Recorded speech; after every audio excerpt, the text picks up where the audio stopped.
এটা আমরা এটা বলতে পারি, আমাদের এই গভর্নমেন্টের টপ প্রায়োরিটি হচ্ছে এই প্রত্যেকটা খুনের বিচার। একটা খুনেরও না বিচার হয়ে যাবে, বিচার হবে। বাংলাদেশ যতদিন আছে, বাংলাদেশের যত রকমের গভর্নমেন্ট আছে, এইটা হবে আমাদের টপ প্রায়োরিটি। ঠিক আছে, এই প্রত্যেকটা খুনের বিচার হবে। 4 বছর খুনেকে বেড়েছে, 12 বছরের আরাফাত করেছে, সে 5টার সময় ওইখানে আসছে, সেখানে গুলি করে পূর্ব থানা থেকে গুলি করে তাকে মেরে ফেলেছে।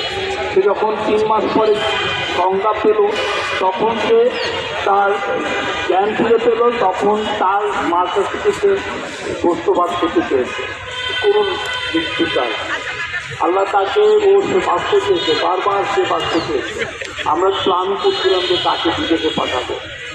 এখন দেখেন ভয়ানক, তাকে 9 দিল্লি থেকে বড় বড়